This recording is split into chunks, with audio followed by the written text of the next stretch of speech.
Namaste. Big love, peace, blessings, and harmony to those of you that are just coming in. I've just arrived. A little bit fashionably late as always. Just let me close down necessary tabs. Need to be closed. Ooh, I haven't opened up my my Maona software for my PD400X. There we go. That's a little bit better. Sorry I'm so late. 4 minutes. I was only planning to be 3 minutes late. But I had to make myself a cocoa. It was just so cold. I wasn't going to have one. Then I decided, you know what? I'm going to put on a cocoa and I put on a sweater underneath this because it just suddenly got really, really cold. And I was running around the house managing my little boy. So peace and love to you. Today, while we wait for a few people to sort of rock up, we can just sort of look at what we're going to be discussing here. I'll give a little bit of an insight into how I pond this topic. And that should give us...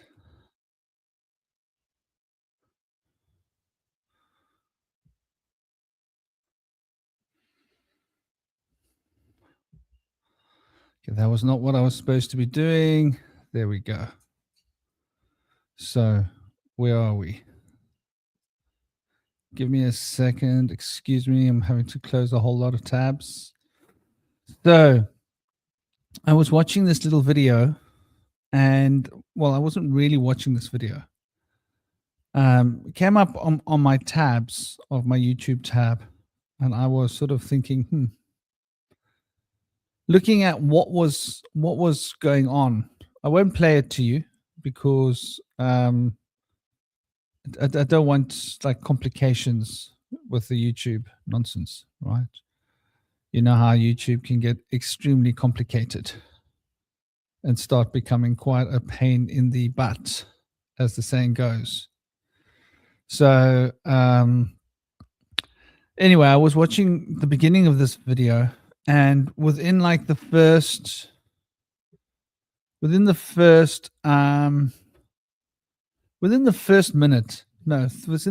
minutes, I ended up reaching for a bucket. I was like, I need a bucket. I cannot watch this video without a bucket. And the analogy there is, what do we do with buckets? We vomit in buckets. That's what you're vomiting. And so this is the video that I was watching, and it's done by this Be Inspired channel. They're in the header. And it's Mark Passio, that guy. Don't really watch his content. I know he's quite a big name around, and I've seen him here and there. A lot of people talk about him. I'm like, okay, fair enough. Maybe he's got some good content. And what really sparked me up was to hear him talking about the major and the minor arcana. And I was like, oh my God, this is bad.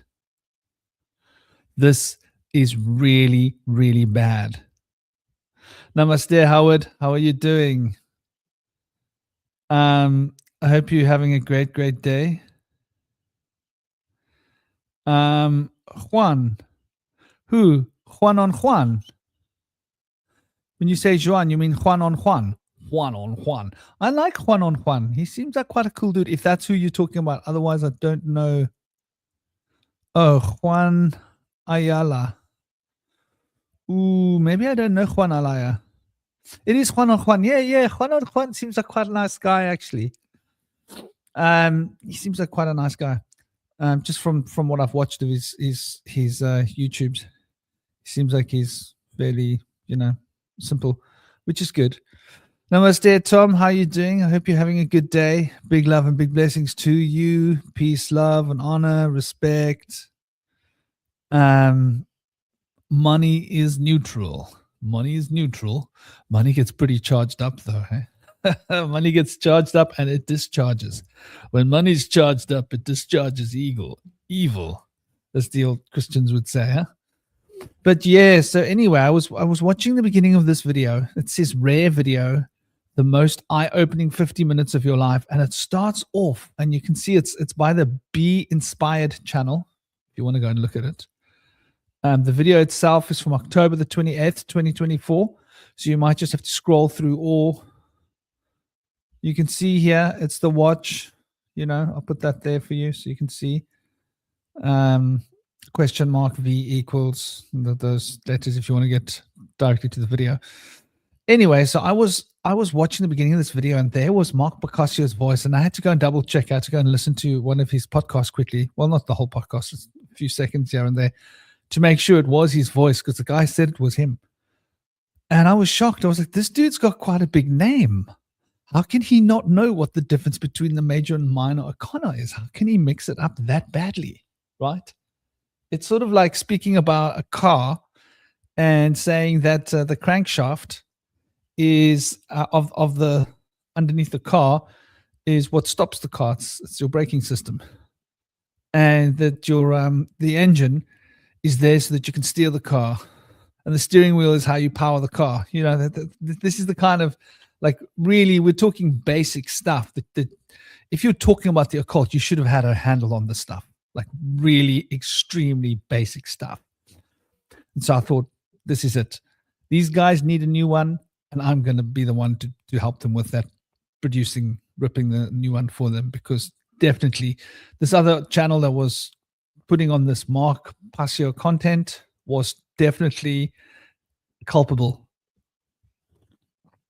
So what he was saying, and in this video on my screen here, you can see it if you go and watch in the first 3 minutes. He was talking about the minor and the major arcana, and immediately started by saying, well, the major arcana, the minor arcana is inside you.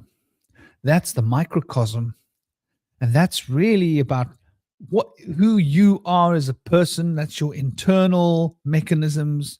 Those are your internal psychological framework, your archetypes. I don't think he used the word archetype, but he described it in as many words. And then he was talking about the major arcana and saying, like, that is the world outside of you. And the world outside of you is like, the major arcana, it's the forces of nature. And I was like, oh my gosh. You guys are starting a whole discussion about the mystical, occult, spiritual arts based upon these two preambles, which are both back to front and completely wrong. I've got a tarot pack here. Here's an example of major arcana. For those of you that can't see it, let me get you on the screen. So here's an example of major arcana. Maybe I'll get some on the screen. This is the moon, for example. And here's another example, the sun. Funny that I would pull those two straight after each other. And here's an example of the minor arcana. There's the King of Swords, and there are also the Knight of Pentacles, and the Ace of Cups, and the Knight of Cups. Don't even ask me why, but that's how I pull it. The Queen of Cups. Okay. This is major arcana strength. So the major arcana are 22 cards, for those of you that don't know. The minor arcana consist of the court cards. So there are essentially the 10 court cards of the major arcana, right? The ace, the 2, 3, 4, 5, 6, 7, 8, 9, 10. And then there's the king, the queen, the knight, the page, or the king, the queen, prince, and princess, for example. These are the four sort of ideas out there. I think you might find different packs represent these four principles differently, and those represent the four worlds of emanation, the four proverbial trees that produce this physical reality.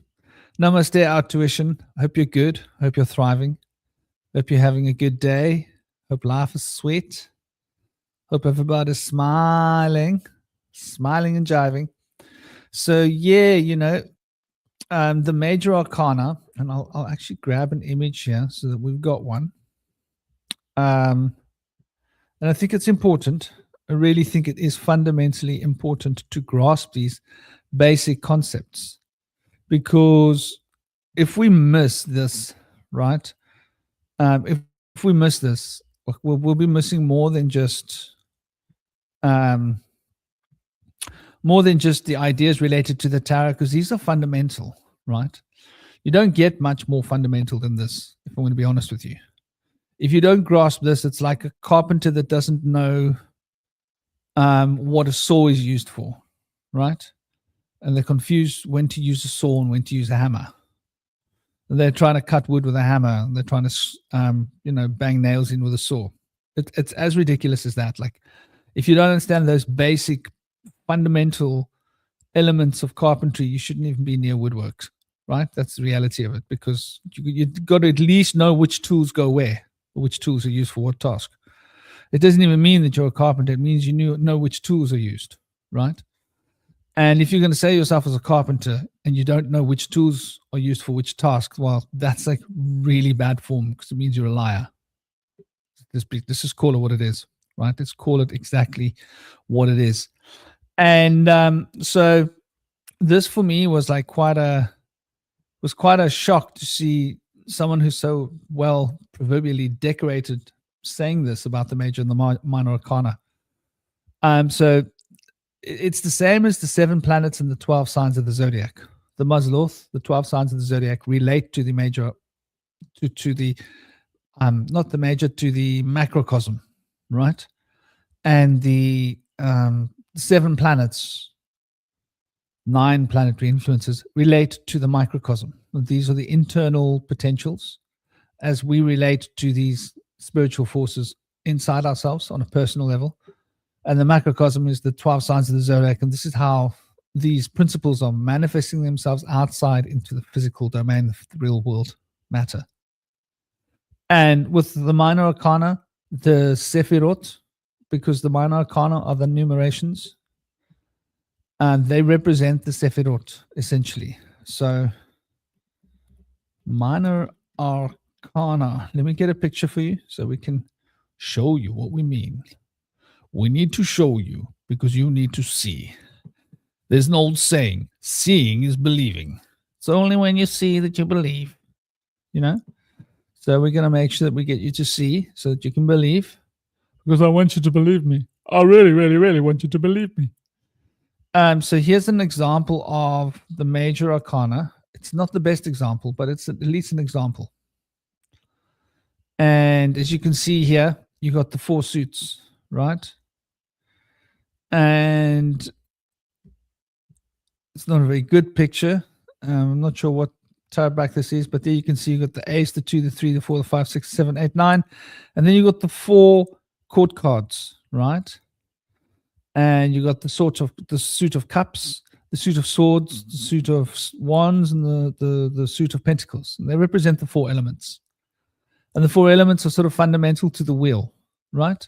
And this has got to do with the horizons, like the east, the west, the north, the south. And these are the 4 sacred holidays, the 4 solstice events. It's related to mapping the sun and mapping the physical movement of the stars. So that's why we have the minor arcana organized in the way that it is. And obviously it is 14 cards per suit, right? And the 14 cards per suit adds up to 56 cards. So the 56 cards of the minor arcana represent the macrocosm, the minor arcana. And I want us to get this right. And then we've got the major arcana. And the major arcana are the ones that you probably know better, because these are the 22 court cards that everybody's always going on about, right? And they represent a much more personal scenario, right? They are much more personally wired into our psychology, related to our archetypes more than anything else, more than any other, shall we say. And so to understand the difference between the major arcana and the minor arcana is no small thing, right? I want to see if I can get a better picture for you guys, but there is a picture so you can see. Those are the minor arcana. Those are the major arcana. Make sure I get this right, baby. And the major arcana are the fundamental cosmic elements of the self, if you want to consider it as that. They represent, in an esoteric sense, the ascent of the aspirant. They represent us moving towards an enlightened state of harmony. And so they are rather fundamental to, and these are the cards that you probably all know well, because there's a lot of people that talk about the major arcana quite frequently. But this is them. This is what they look like, right? And they are related to the 22 letters of the Phoenician, Paleo-Hebrew, and Hebrew letter of alphabet. In fact, there are old stories that suggest that that alphabet has its origin in the Egyptian language and that it was decoded from a set of symbols, and that those symbols were then reanimated and put into pictures. And so the major arcana is the essential body of law of teaching of the true Kabbalah, as well as the minor arcana. And so if you want to understand the true Kabbalah, all you need is a tarot set. Everything else is superfluous. You don't want that funny little squiggly diagram of the tree of life. You don't even need the enneagram. You need nothing. Just these symbols to give you a symbolic understanding and relationship with the fundamental archetypes is really what will give you the footprint that you need in order to be able to consider things from a mystical perspective. So anyway, Mark Passio was talking about how the major arcana was representing the outside, when it's those 22 fundamental archetypes that are the structure of the self. When the 22 archetypes that structure the self are essentially the three mother elements, right? And these three mother elements, they recombine as three things can, like A, B, C, A, B, A, C, B, C, and ABC make 7 different potential combinations. And those 7 recombinations combine to form 12, because when the 7 makes a loop, it makes a circle. So the Ouroboros. So 2 of the 7 have to become the head and the tail, right? Which is the masculine and the feminine pole, Leo and Cancer, for example, in the astrological wheel. And then the other 5 planets have polarities of masculine and feminine.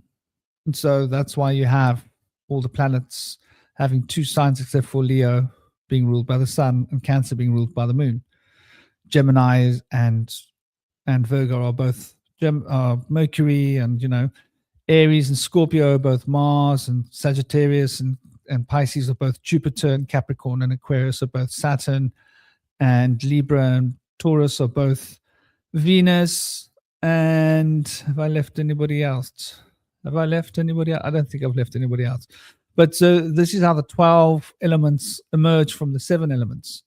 So you've got the fundamental 3 become the minor arcana of the 7, and this externalizes itself as a wheel, and that wheel becomes the 12 elements of the Mazloth, or the macrocosm. And when you add the 12 to the 7, you end up with 19. And when you add the 3 fundamental building blocks from which everything is made, it's 22. And that's why we have 22 major arcana. So that is like the map of the self, specifically the internal self, as it relates to the journey and the process towards unfolding, towards becoming aligned with our deepest potentials, with our true self, with our holy guardian angel, with our spiritual identity. Use whichever terminology you want, but that's essentially what the major arcana represents, the microcosm in all of its finer tunings. And then we have the macrocosm, which is related to the minor arcana. And I can understand how somebody that hasn't been trained or initiated into this could be confused, right? And so this gives us an insight into, the true background of Mark Passio. If he doesn't understand this fundamental difference, then I'm sorry, mate. What are you doing writing books and putting yourself on a podium when you don't know what you're talking about? It's just ridiculous. So these are the major, these are the minor arcana, the major arcana. Sorry, let me find the minor arcana. There we go. So these are the minor arcana here. And once again, I'm pretty sure I can find a better image. Because I don't like that one. You see, I'm an imagist. An imagist, you say? Yes, I'm completely an imagist. I have I get offended by images very easily. You know, the image has the wrong color. That's not the right color image. You know, so what does that make me, an imagist? I don't know. Who knows? How big is this one? No good. So while I'm looking, but there you can see the minor arcana, and as it represents the fundamental sort of lightning bolt, as it's often referred to. Yeah, it's often called the lightning bolt, or the sword of heaven is another one of its famous terms. Ooh, this is going to be much better. 300. No, it's not.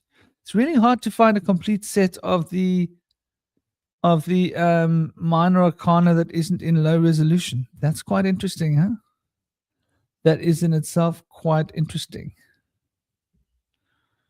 But anyway, we'll just stick with that image because we don't have a better one.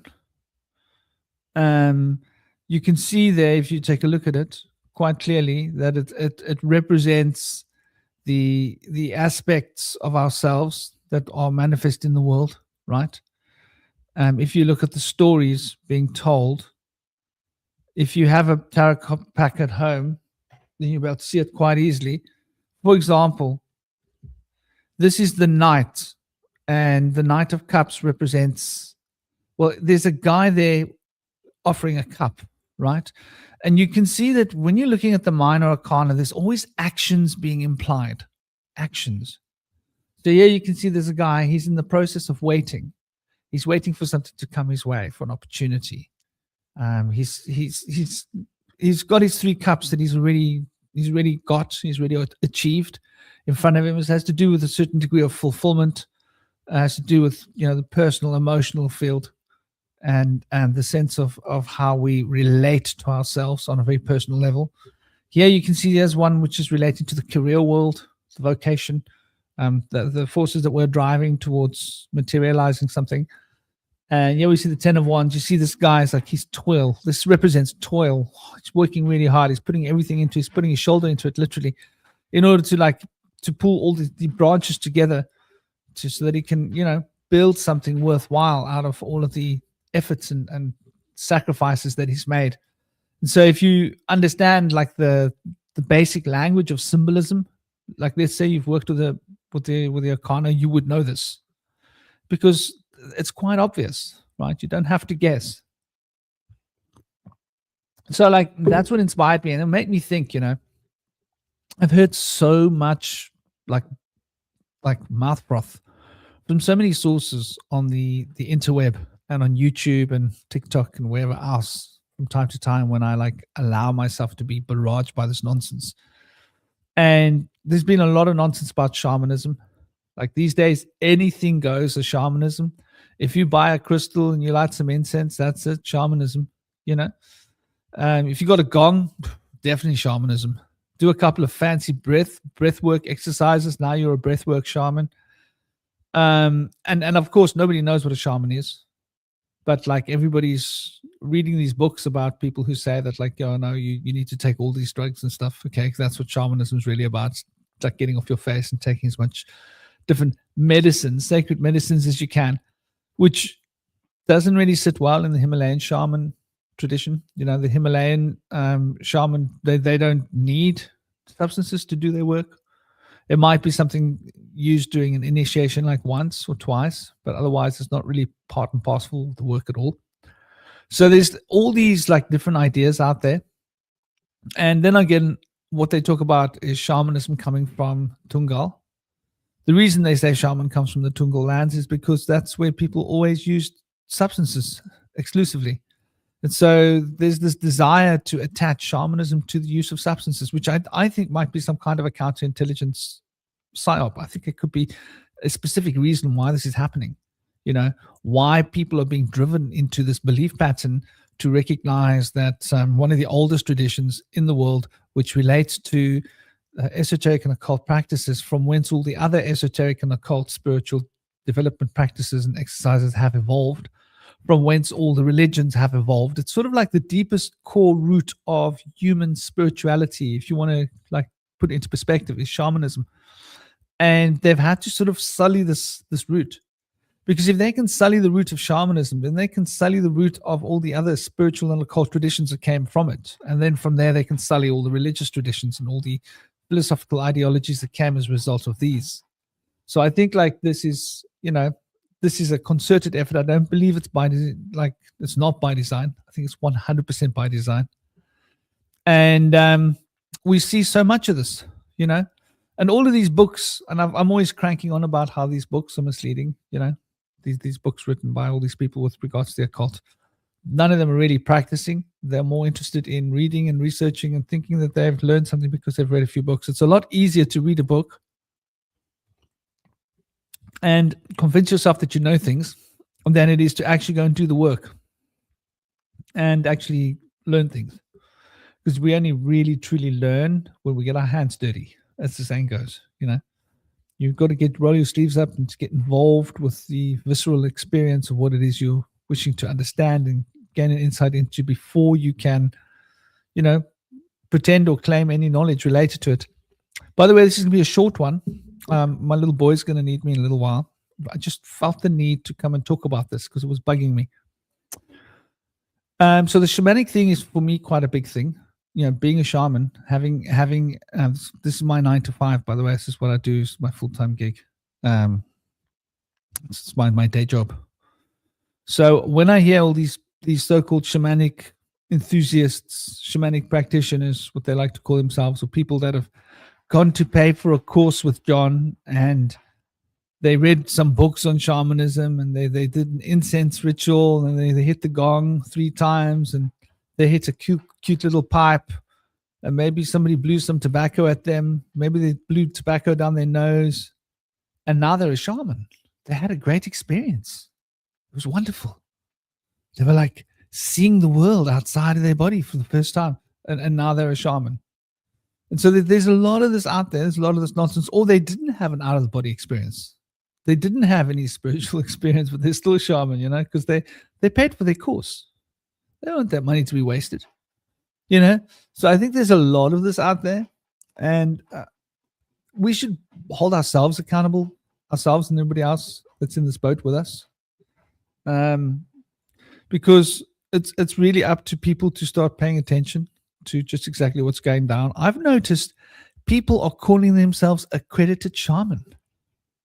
I was like, accredited shaman? Yeah. So what happens is some guy by the name of Paul, let's just pick it could be Paul.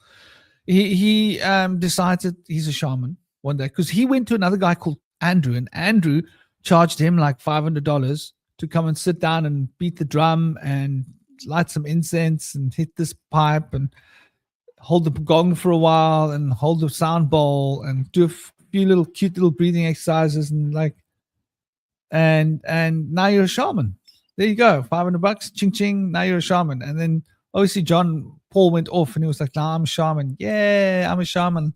But he couldn't call himself shaman because naturally he can't go into the wilderness. The animals won't accept him. They just stomp on him and that'd be the end of his existence. So, he had to. He's a shamanic practitioner. Oh, okay, he's a shamanic practitioner. Well, that's next best thing. Next best thing than being a shaman, I suppose. And then he decided, well, he's not really making any money as a shaman because, it's maybe he doesn't get referred. His clients aren't referring him to their friends because they're like, I don't know what I paid for. So he sits down and he tries to figure out, I need a new business model. And he goes, I know. I can sell accredited licenses to other people who want to act as shaman.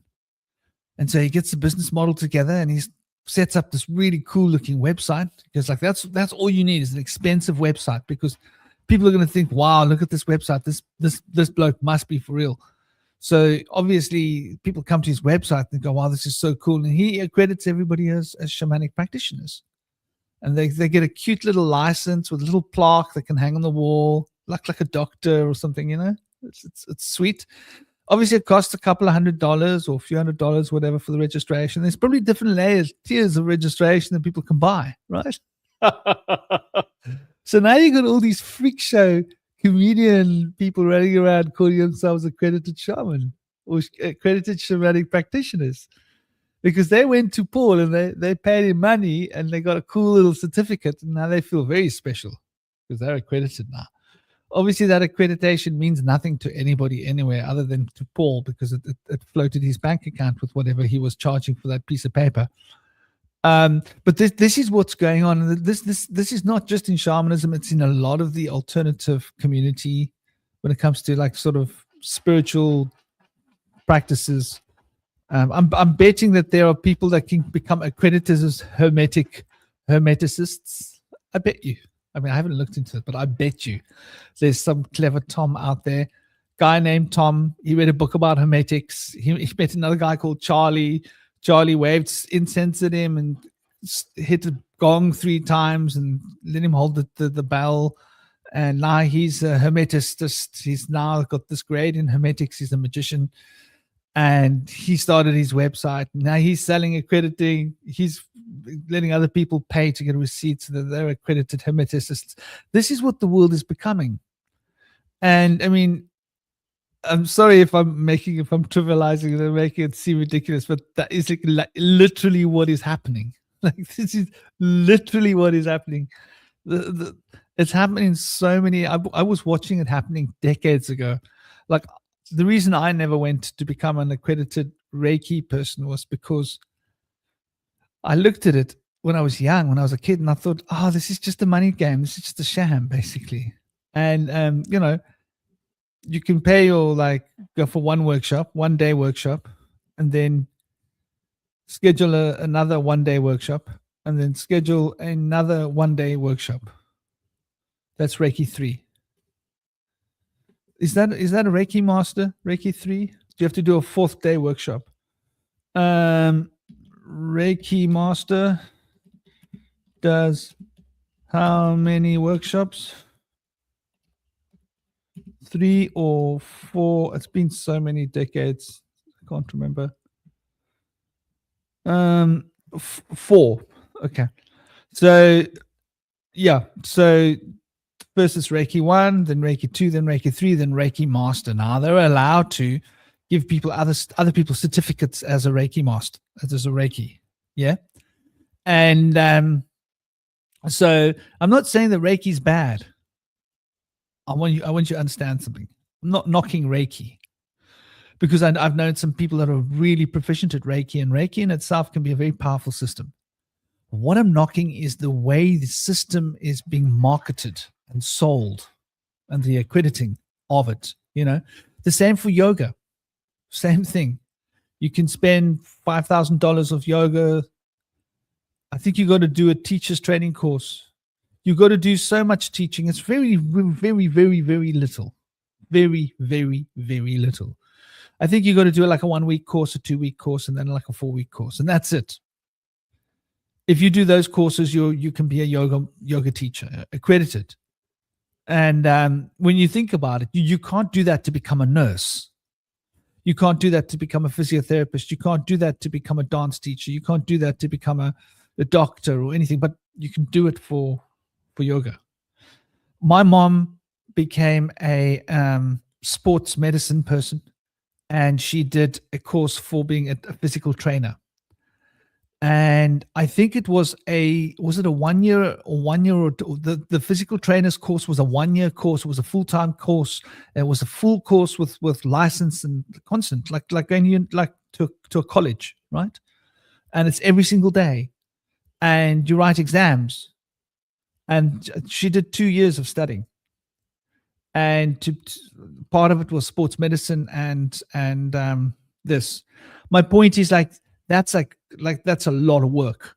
My girlfriend has done 2 years of studying to become a kinesiologist, and that's the metaphysical kinesiology that's based upon Taoist Chinese medicine.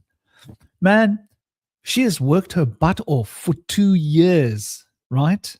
She didn't do 4 6-hour workshops, 24 hours done, bang, she's accredited, like Reiki. Or she didn't go and do a 38-day workshop with another few short little workshops, like squeeze it into 2 months. No, she worked for 2 years, and it's a lot of work, and they do exams every term, right? And there's lots and lots to study. There's lots and lots to study. You know, the meridian systems and the organs and the body and all the different maneuvers that they use, you know, for muscle testing and understanding what the locks mean. And there's a lot of set work. There's a lot of work to cover. So you'll find that there's this sham happening in this sort of modern industry. And where's the star of the show? Here he is. They want to say hello. Do you want to say hello? He's been in a mood today. Huh? Are you still angry with Daddy? He's very angry with Daddy. He's in a very bad mood today. Hey? Are you in a bad mood? You see, he's in an unhappy mood. I think it's because I didn't give him that much attention this morning. And then I kept putting him by his food, and he kept getting annoyed and shouting at me. And then when I took him to stroke him, he started biting me. Namaste. Sorry, Hollow Bone Hawk, not 2 years, 4 years. For the last 2 years since she's been doing it she was doing it for 2 years full time, and then she had been doing it for 2 years prior to that. Exactly. So the difference is like people have to like work, you know, to actually get these accrediting, you know, qualifications in all of these things if they're like real. So these days you can buy accreditation basically if you got money in all sorts of things, in sort of this kind of massage or that kind of sort of, you know, therapy, alternative therapy, or this or that, or this kind of teaching, breath work, right? You can go and do a couple of breathwork courses, and there we go. You're a breathwork therapist, just like that. Bang. You don't have to have a background in it. And people are cashing in. People are cashing in big time because it's the way it works. And for example, breathwork is such a massive industry at the moment. It's really popular. Come, let me help you. Do you want to go down? Do you want to go down and do a little bit of adventure? So this is part and parcel of the whole sort of the attitude towards the industry, and this is why people like you know, this Mark Passio. This is why people like Mark Passio get to talk the nonsense that they talk. This is why they get away with it, right? Because there are so many people out there that are calling themselves accredited this and accredited that, and they start talking absolute mouthwash nonsense. And they got this piece of paper, and they feel really confident now because they got the piece of paper that they know what they're talking about, but they don't. And mostly they've read like a few New Age books. They haven't got a background or foundation in practice. And it's like, it's literally the blind leading the blind. And this is where we're at. So when we're watching the YouTube stories, and it doesn't stop there, right? It goes right into the mystery schools themselves, right? The mystery schools, the Golden Dawn, the Theosophical Society, the Anthroposophical Society. I mean, don't get me wrong, there's a lot of good content there. There's a lot of good information in all of these systems that you can gain. There's a lot of good, but what happens is the systems become in some way corrupted. And it usually has to do with money. Usually. So usually what happens is there's some kind of money to be made, and there's people with their own ideas. And so if you go, for example, let's say you want to learn something about anthroposophy. How many books are there written about anthroposophy? Let's check. How many books are written about anthroposophy? Just as an example. Oh.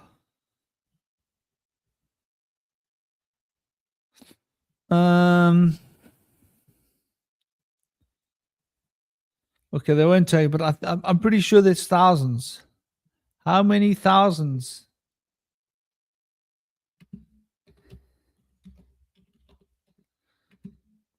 Of books are written about anthroposophy. And so you'll find that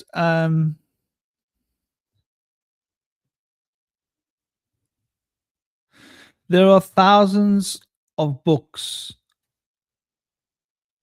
about anthroposophy, right?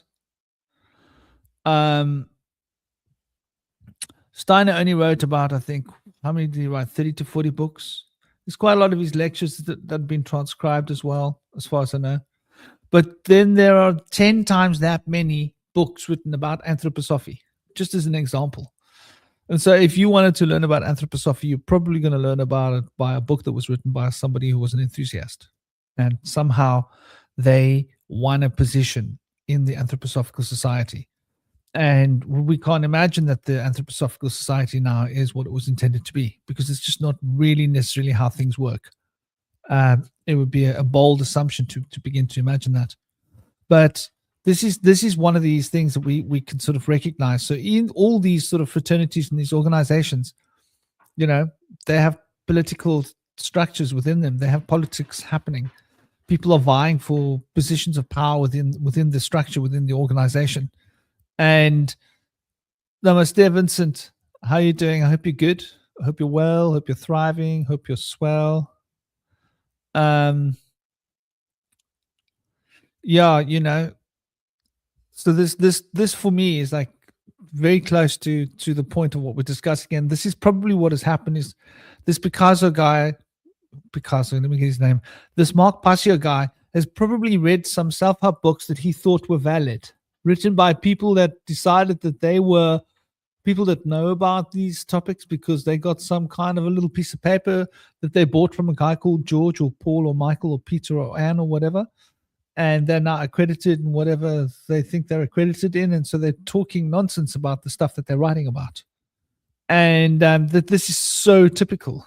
Like, you'll find that a lot of people are in such a hurry to write books, right? And you'll find this is very common in our circles, right? People are writing books like they are noobs in the topic that they're writing books about, and they'll even acknowledge and go, "Well, I've been studying this topic now for like 4 years. I'm writing my second book." I'm like, "Holy crap, dude! Do you think I would go and train in martial arts for 4 years and be writing my second book? No, dude. If I'm going to write books about martial arts, it's like if I thought I was able to write books about it, I would have to be training for like 20 years before I'd even consider writing a book. And I'd probably think that I'm still not ready. 30 years, 40 years, you know, like then you're ready to write books. But these days, no, not with the young population of today. You know, they don't need to know much. They're ready to write a book. If they read a book, they're ready to write a book. They read 4 books, they must be ready to write a book. You know, I read all 4 of those books. Of course, I'm ready to write a book. So now they're writing a book based on the 4 books that they read. And this is, you know, take him to task. Yeah, he needs a new one, man. Come on, new one. It's time for a new one, new one, new one. Mark Passio needs a new one. We're gonna rip him wide. Gonna open up the divide. Yeah, but yeah, getting back to seriousness, I think that this is a pandemic problem that we're dealing with here, and this pandemic problem is like it's massive, and it's one of the reasons why I struggle to watch YouTube. I'll watch YouTube and I'll see this young person who means nothing, but like, okay, it's good and well, and then they're telling you no, they got interested in this in 2018, and I'm like, okay. And then they wrote their first book in 2021. I'm like, holy crap. Like, you don't set the bar very high. Like, if you've written your first book by 2021, you must have started writing your book a year in. So if that's what you need to know to write a book, then how thoroughly can you be researching, right? Like, how thoroughly are you doing your homework? And this is why the major and the minor arcana were so badly mangled by Mark Passio and the what do they call themselves? The Be Inspired channel. Oh, what a load of cockdrop. Be Inspired channel. Very sweet. Look, these organizations, they get a lot of hits, huh? I was showing my beautiful better half I was talking to her today, and I was explaining to her that this AI video came past my stream, right? So this AI video, this guy's got 2 videos in his channel. He started his channel 2 weeks ago. 2 weeks ago. Just over 2 weeks ago. He's got 653 subscribers in 2 weeks. One of his videos is 10,500K views. And the other video that he just dropped 2 days ago has already got close to 3,000 views. Right? And I was just saying to this is ridiculous. What is it? It's a guy who uses AI to recreate what it would have been like to be in the Titanic. Recreate what it would have been like in his 2 videos is to recreate going to Scotland in the old times.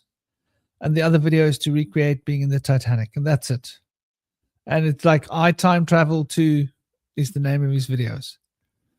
And it's just all AI, the whole lot. But this shows you what's going on. I was making a joke with my girlfriend. Maybe I should start a second channel where I make AI videos about going to the moon or Jupiter or something, right? And use that to fund my channel. Because you'll make money out of it. Because if you make one video like that, you're going to get like 10,000 views, right? And if you're getting 10,000 views on a video straight like that, that must be worth like probably starting to turn over like $100 or something like that. You know, it's probably turning over money. So, you know, you this is what's happening. Like if people want to make money, they make AI videos, and they get pushed by the algorithms. The algorithms is pushing the nonsense that you're making because it's AI, it's rubbish, it's cheap thrill. It gets pushed. But the people that are pushing like the real content, they are not being pushed in the same way. So you've got to ask yourself why Mark Passio is being pushed the way he's being pushed.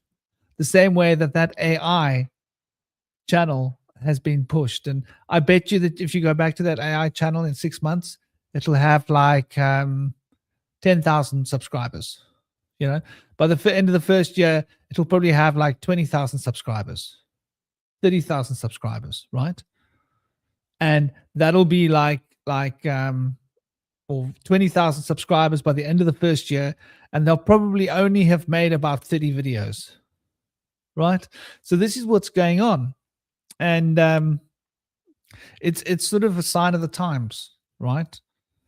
I was having this conversation in my group yesterday, and somebody was saying about how, you know, conspiracy theories and psyops, and yeah, a lot of people just believe everything's a conspiracy theory and a psyop. And I'm like, well, don't you think it is? Don't you think there's enough evidence? You know? And I challenged them, this person, and I said, well, do you think it's not a conspiracy theory when the big corporations of the world get together and manipulate the world economies? And in that process, they manipulate the economic policies of governments that are then bound to follow particular political paths towards economic abundance for the economies that they rule, so that the currency doesn't drop in value in order to keep the currency growing. So they are bound by the dictates of these super corporations that have not been voted for, and that these super corporations are all owned by mostly a group of billionaires that all have massive stock assets in all of these corporations. And they get together and have little secret meetings to discuss how they can all maximize their money. Right? You think they don't? Come on, man. Why wouldn't they? Of course they do. And that these people are ruling the world, and these same people have massive interests in our media, and that they fund a lot of the media companies. So they've got money in the media industry, owning shares, and they can pick up the phone and speak to the CEO and say, I own like so much shares of this. I would like to see this kind of idea being pushed. And if a few of us billionaires that own big shares in that CEO call the CEO and make the same request, don't you think the CEO is going to make it happen for us? Yeah, we want to see this kind of content. So suddenly this kind of content starts coming up, you know, in the media, in the news, for example. We don't want the news to look unfavorably upon A, B, and C, but we want it to look unfavorably upon Z, Q, and R. Z, Q, and R is going to be demonized. A, B, and C is going to be, you know, treat it like it's treat it like it's heaven. And so then there's these terms, conspiracy theories, that people still like to throw around. Oh, it's just conspiracy theories. And once again, what's the real conspiracy? The real conspiracy is that they've put these words out there for numbskulls to use the words for anything that they can't explain. And then that becomes a blanket term to just, oh, it's a conspiracy theory, put it over that blanket. That's the end of that conversation, kind of thing, as if that now is the end of a conversation. And that's a great way to produce division in people and to stop people having actual important conversations and answering actual questions. And you'll find that sometimes if you're in a conversation like this and you ask a pertinent question, then the topic will be changed to, oh, but that's just about conspiracy theories.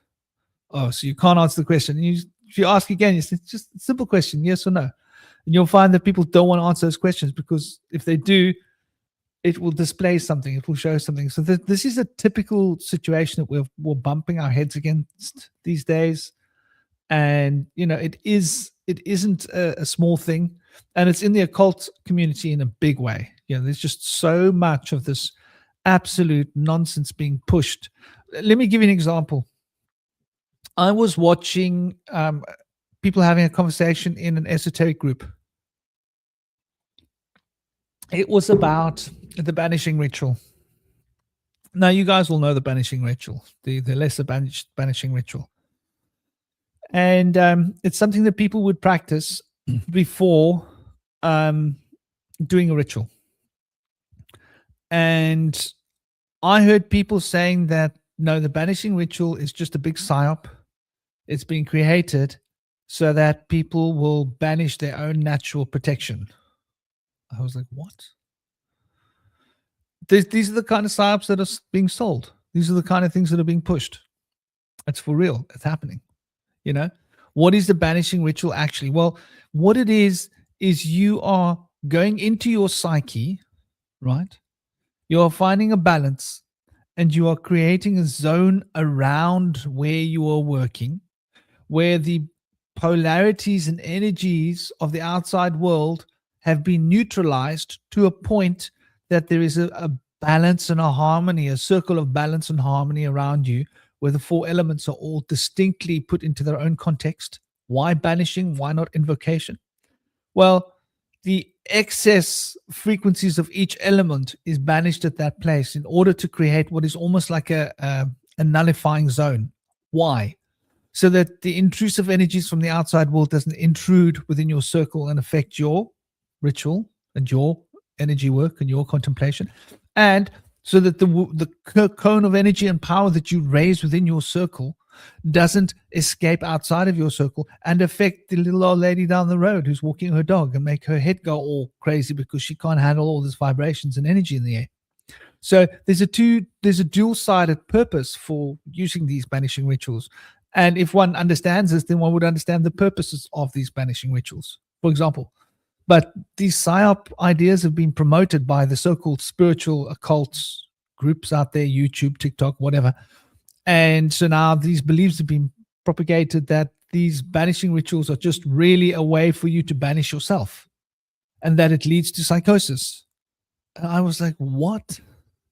No, well, this girl did the banishing rituals a lot and she got psychotic, and this one did that and got psychotic. Well, anything can lead you to psychosis if you overdo it, right? If you become obsessive with something, whatever that is, it can lead you to psychotic states of mind. And it's up to you to be balanced. Tarot can lead to psychosis, just like the banishing ritual can lead to psychosis. If you base every decision that you make in life upon the tarot, and you carry a tarot pack in your pocket, and every time somebody asks you a question and you pull out your tarot pack and you start shuffling and you start doing tarot because you can't do anything. Should I shower now or should I shower later? Out come the tarot cards, like somebody says, can I meet you next week, Monday? Out come the tarot cards. Monday, no, it'll have to be a different day. And people are going to look at you and go, what the hell? What about Tuesday? Let's do another reading for Tuesday. Oh, yeah, Tuesday's good. What time? Let's do another reading, Like, if you behave like that with a tarot pack, of course you're going to become psychotic. If you behave like that with a banishing ritual, every time you feel a difficult and challenging emotion, you're then going to do a banishing ritual because you believe you're banishing that emotion. Well, if that's what you think you're doing, then you're missing the point of what a banishing ritual is. But I'm just pointing this out. This is a conversation I saw, and these people are getting these ideas from YouTube and from TikTok and from people like Mark Passio and from these kinds of, like, I know all about the occult. Let me teach you about the occult. You do you? But you don't know what the difference between the major and the minor occult arcana is in a tarot pack. Come on, man, that's basic stuff, right? That's like wanting to teach martial arts, but you don't understand how a proper stance. You don't even know how to stand. Namaste, dear Natalie. How are you doing? I hope you're well. I hope that's being like Two Faces, the Batman villain. Big love, man. Big blessings to everybody. Hope you guys are well. Hope you're thriving. Bribes and blackmail got rebranded as lobbying. Oh yeah, Tomry, that's a good point. Bribes and blackmail got rebranded as lobbying. Yeah, it is crazy, man. Just exactly what's going on in the world with regards to all of this stuff. So we are living in a very crazy time, and we need to be very vigilant about what we're sort of tolerating, what we're expecting, and what we're accepting as the occult and the esoteric truth. The banishing ritual is a really classic example. There's so many Saturn, the moon Saturn matrix. There's these books that have been written about, and there's lots of people, well-meaning people, that have read these books, and they talk about the moon Saturn matrix as if they know what they're talking about. And because they've read about it in that context, they think it's related to that, but it's not. It's not. And there's really intelligent people that have made this mistake, right? They don't understand. Like I really broke down what the moon Saturn matrix was recently when we were looking at different elements with regards to what the Saturn square and Saturn sigil represents, the enneagram potentials. So to understand the occult presence of this is a whole nother level, right? But people look for an easy solution, and then they write about it. And those books become bestsellers, and everybody reads those books. And other people go, well, those books are bestsellers. They've been written and read a long time ago, and other people have written books about that book, and so it must be valid. I must read that book. They read the book, and now they get brainwashed by the book. Now they think they know what the Saturn moon matrix is about, but they have no idea. They have no idea of the cult formations of the equations of what we're talking about when we talk about these two elements, right? And this is just such a typical misnomer. It's a typical misnomer that is like a real problem, because it just produces more and more confusion, and doesn't help anybody, right? Just to give you an insight, Saturn moon matrix, right? Just so you know, I'll point it out to you. You want to understand what the Saturn moon matrix is, right? You understand the hangman. Study the tarot card, the hangman. In the center, there's a ring. These are three triangles. They represent the three mother letters, the three fundamental principles. That is the Fool, the Final Judgment, and the Hangman. And the Hangman represents the relationship between the Saturn and the Moon and Mercury together. And it's all got to do with how money came into being, yes, but there's an occult, esoteric, deeper dive about why those people use these forces for what it is. It doesn't have anything to do with money. It doesn't have anything to do with maritime trade, but maritime trade has been based upon it. Money has been based upon it. Money, the moon, number 2. Saturn, what trades money? 8, right? 5 is maritime. That's got to do with the sea. That's how you move resources. So 5, 8, 2, right? That's really what we're talking about when we want to really get down to it. Number 15. And that 15 number, as we know it, is the key. It's fundamental, right? It's fundamental to understanding the basis of the Saturn sigil, right? The Saturn sigil is so sort of fundamental that it all adds up to 15, whichever way you look at it, whichever way you do it. If you do it, you look at the numbers across, right? They add up to 15. 4 plus 9 plus 2. 3 plus 5 plus 7. 8 plus 1 plus 6. You do them vertically. 6 plus 7 plus 2. 1 plus 5 plus 9. 8 plus 3 plus 4. Right? Even if you go diagonally down the center, 8 plus 5 plus 2. Right? Still adds up to 15. Even if you do it diagonally the other way, 6 plus 5 plus 4. It still adds up to 15. Whichever way you do this, it comes back to 15. So to understand why that 15 is so important, right? To understand why that 15 is so important is to understand the importance. What they call this, the Moon-Saturn matrix, which is the relationship between 8 and 2, is pegged upon number 5. And the Moon and Saturn's relationship is pegged into number 5. That's alchemy. That's got to do with the maritime matters. It's got to do, why has it got to do with maritime matters? Because it's got to do with Mercury. And Mercury has got to do with the fundamentals of moving resources around, because it's all about the communication of potential. So when you start looking at this, you start seeing that there's so much more to the Saturn Moon matrix, but everybody's telling you that it's all to do with the Illuminati and that's their way of controlling the world. And yes, they are using that magic. So now then people think that the Moon Saturn matrix is evil. Must be evil because it's used. No. Okay, yeah. The Illuminati use pens. Are pens evil? Oh, they must be evil. Did you know that the Illuminati eat carrots? Oh my God, don't eat carrots because the Illuminati eat carrots. They must be evil. But they eat apples too. Oh my God, we better ban eating apples because the Illuminati eat them. When do you draw the line? When do you wake up? When do you pull your head out of? When do you push so hard with your feet down against your shoulders till you hear a sound?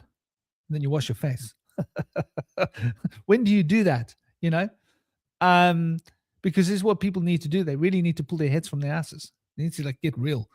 But all this Moon Saturn matrix has been so overdone because it's such a clickbait topic. It's one of the reasons I haven't spent time delving into it too much, because it's the same old crap. Other than to once in a while mention it and say to people, listen, there's so much more to that. Yes, the Illuminati are going to use it because it's got to do with the control structure of the universe, right? We're talking about the water element, right? We're talking about the element of mime, right? That blue triangle, that is the hanged man. That hanged man has got to do with Odin hanging on the tree. This has got to do with the acquisition of occult power, right?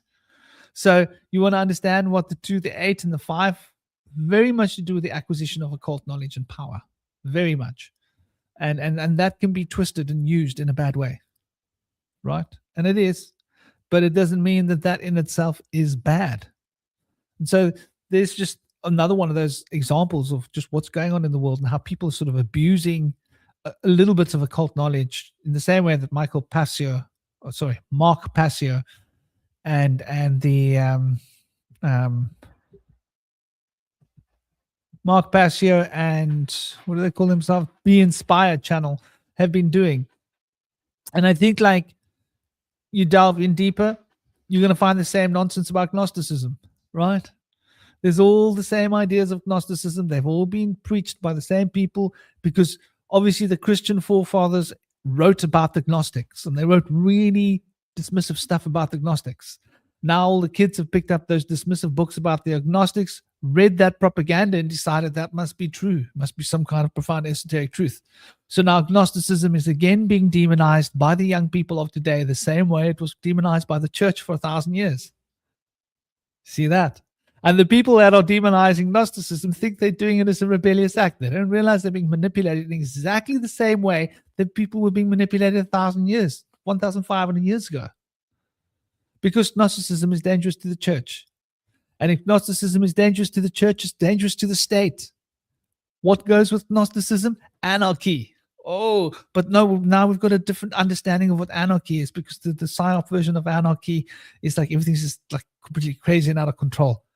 It doesn't mean that people can make their own decisions, be self-righted and manage themselves in groups and organize themselves. No, it doesn't mean that. But it does. So you can see how all of these different occulted topics have been all sort of pushed around and rummaged around and misrepresented by the young people that are writing books. And, the writing of books or something we might consider more closely. We need to demonize this thing, because people are in such a hurry to write books. And most often, it's like I've often explained to people, the reason that there's no knowledge about shamanism that's at all valid in any books is because the real shaman are not writing books. They're being written by enthusiasts. People that at best are removed, one level removed from the level that's removed from being the beginner of a shaman. So they haven't even reached the level that they need to reach in order to be ready to be prepared to get to the level where they can become a beginner. They're not at that level yet, but they're writing books about it as if they know something. And they spoke to some guy there after he hit his pipe. He was nice and like, woo, he was feeling pretty good and groovy. And they asked him questions in his groovy state, and he just had a laugh, said a few words, and they wrote it down, and boom, now this is the gospel. So this is where we're at. This is what's going on. The world is falling to pieces around us. Knowledge is falling to pieces. Most of the good books have been burnt back in the times of Alexandra. And of course, that opened a window of opportunity for miscreants to write books that would be misleading. And the best misleading books with regards to the occult will be the books that share a bit of information, because they want the information to be shared. They just want to be shared in such a way that it's not effective.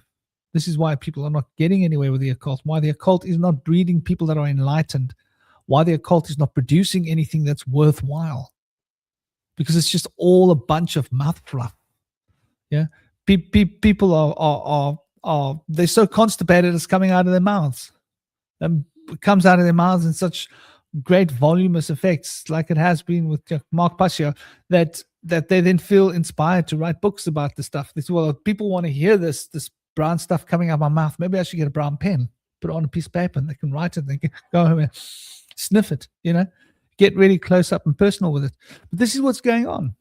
To pretend that it isn't going on would be to bury our heads in the sand and pretend that everything's just hunky-dory, when the reality of the occult truth is that the spiritual sciences have been completely buried under a pile of BS. And most people that are sincere and interested in developing their spiritual abilities and moving towards spiritual insights and a harmony and learning how to master occult forces, those people are being disillusioned. They're being disillusioned by all the nonsense that's been put into print and being put out into the New Age communities by these Mark Passio and be inspired channel types. And there are a lot of them out there.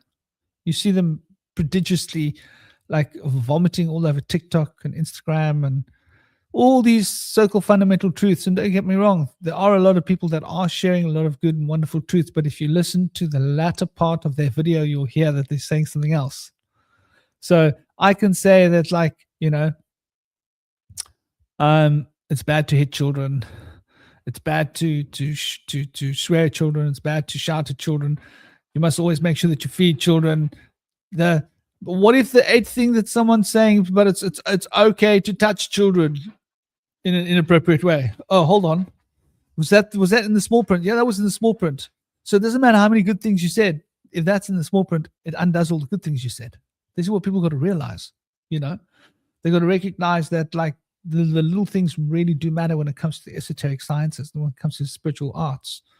And you can't just add in one or two little pieces of the puzzle that are going to corrupt the rest of the puzzle, because that means everything, even all the wonderful truth that has been shared, becomes redundant. How do you think the law of one got to be as well known as it is, right? And the law of one is supposed to be some big thing that everybody's been following and everybody's been having a great time with. Okay, fair enough. I don't begrudge people. If people enjoy the law of one, let them rock it. Let it rock them. Let them find the law of one can bring them some kind of law of peace. But do you think it's actually going to manifest something on that level? Or do you think there's possibly a lot more to it? And the problem then is people read the law of one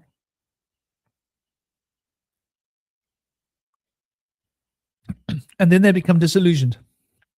They read the law of one, they practiced it. Now it's all nonsense.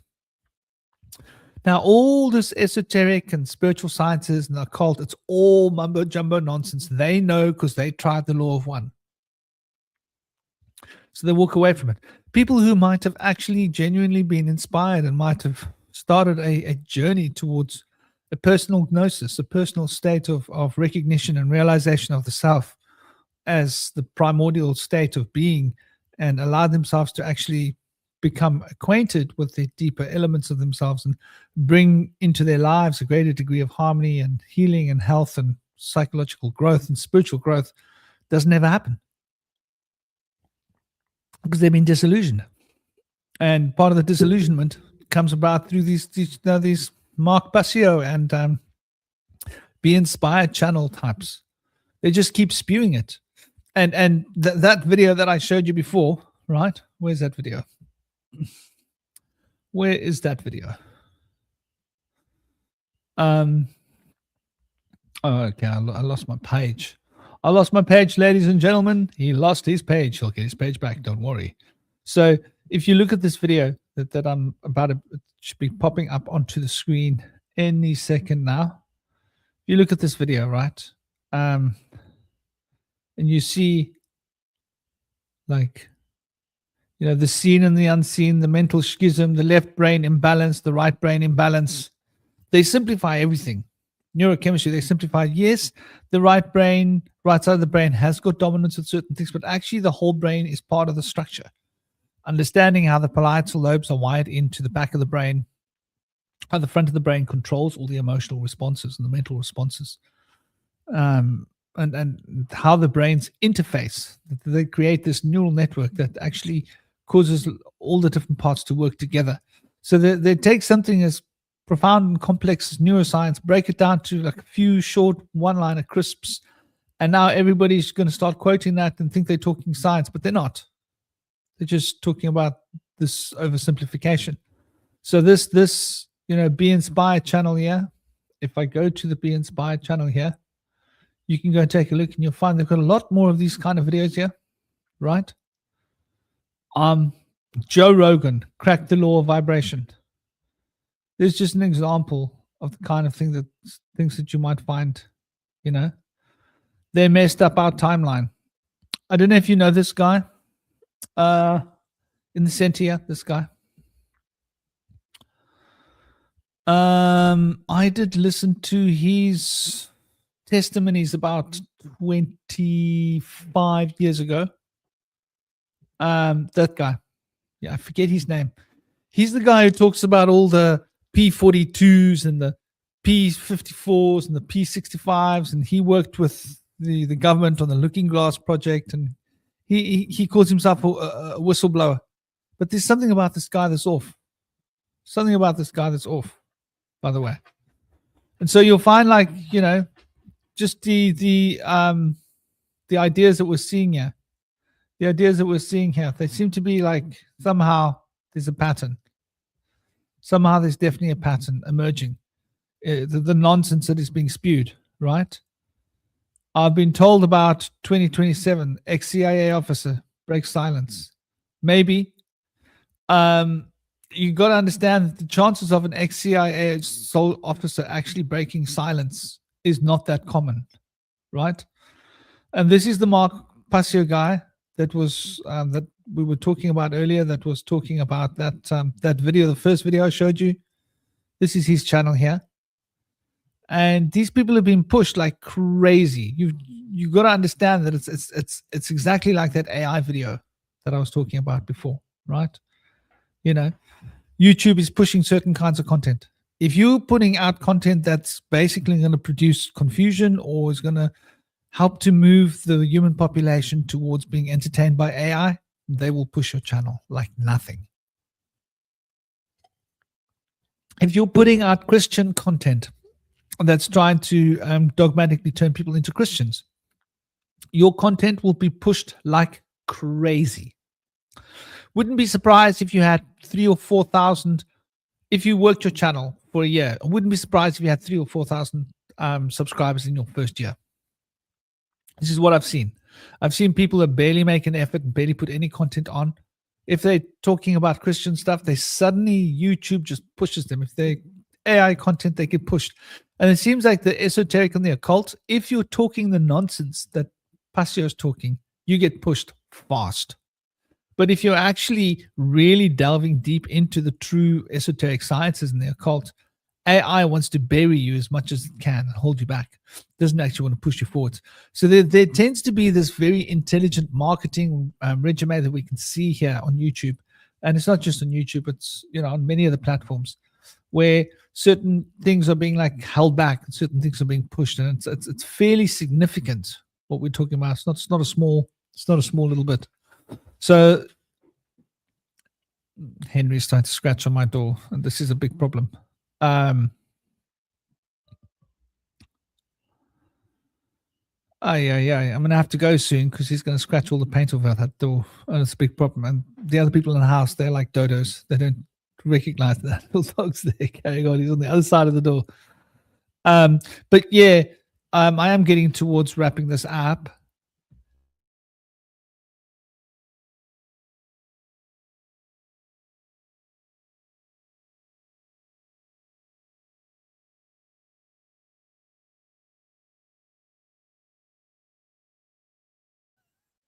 Okay, my little boy came to the rescue. I called him. He came.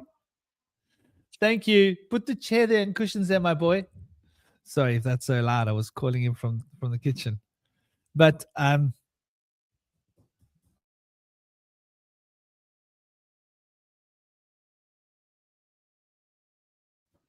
so there is this pattern that we can experience. Bless my boy.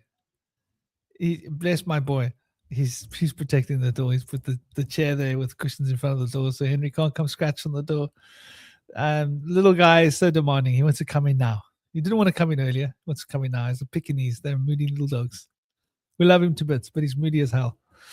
And so yeah, so much of this occult sciences have been specifically occulted. I noticed there was a woman I was watching who does a lot of good work. She's very embedded within anthroposophy, I think.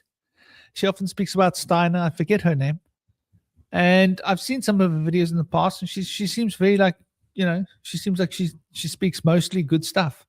And one of the things she said the other day was really interesting. It was just like totally off. And some of the things people come out with, and they just say, oh, that's as that is, as if it is, but it's totally inverted. And this inversion principle is something we've got to be very careful for, because if we start to allow ourselves to believe an inverted version of reality, an inverted perspective of the forces of the macrocosm, then what happens is we start to become inverted, right? It's like if you start looking at the world upside down and you try and look at the world upside down all the time, at some point you will be in the pattern of looking at the world upside down, even when you're not meaning to do it. And everything in your world will become inverted. And you would then start seeing emotional relationships back to front. You would start thinking that, good is bad and bad is good. Up is down and down is up, right? And this is a sacred principle that we need to recognize and understand and put into perspective, is that if we do not practice and maintain the fundamental principles of the universe of natural law and keep it in perspective in such a way that we're able to sort of see things for what they are, then we will get lost. We will get lost. We will get buried under a mountain of confusion and start to disassociate, because disassociation is the natural tendency when we are not looking at things in terms of being integrous, honorable, and sincere. And when we are being genuine, when we're really paying attention to how things are, we will notice that there's a particular ordinance of being, there's a particular pattern in the way that things work and the way that they are meant to work, I believe. But we also see there's so much inversion happening at the moment. And a lot of that inversion, I think, has got to do with the fact that people are lost. People are lost and they don't know what they want, right? They don't know what they're looking for, but they know that they can find it in books. And so people are searching for it in books. And we need to start putting this into perspective and start realizing that for some reason, experience has been sold down the road. In the old days, what was important was the elders. The elders were respected because the elders had the experience. And the elders would share their experience with the younger ones, and they would then gain insight. Now, The elders have no validity anymore. The books matter. And a lot of the books that we're reading are the books that are written by the young ones. See? So the young ones are becoming the elders. This is what's happening. And a lot of the people writing books are in their 20s because they think that they know so good. They think they know so much better than the elders at that age that they start writing books. Classic example is that the of this process is if you look at the Ikazo-based Enneagram system. I mean, that guy was, what was he, 20 years old? And he showcased his system. And that system became like a global system. You just got to look at it, right? Like, since when did he think he was ready to showcase a system at age 20, right? It's not even a real Enneagram. You know, the so-called geometry they use comes from like the early 1900s. It didn't exist in the 1800s. So, and an Enneagram is something quite specific, you know, if we're going to put into perspective. But that's just an example of how things have been sort of occulted and twisted and put back to front and put upside down. So I think I've said enough for now. I've shared a little bit here. I've shared a little bit there. I'm going to send you all big love and big blessings. I hope you guys enjoyed my rambling for a while and my bitching and moaning. And Om Namah Shivaya. Take it easy, everybody. Keep it sweet. Have an absolutely fantastic and fantabulous day and evening. We shall see you tomorrow for the live stream, for the roundtable. I don't know what tomorrow is going to be yet. I haven't even thought about it. I have to sit down and meditate late tonight, maybe early tomorrow morning, and see what the energy is feeding and what the energy is broadcasting and what's the perfect topic for now. That's usually how it's done. But I'm going to love you and leave you. Wish you all big hugs, big kisses. Keep it sweet. Don't forget to smile. Life is just too short not to. And Om Namah Shivaya. Big love.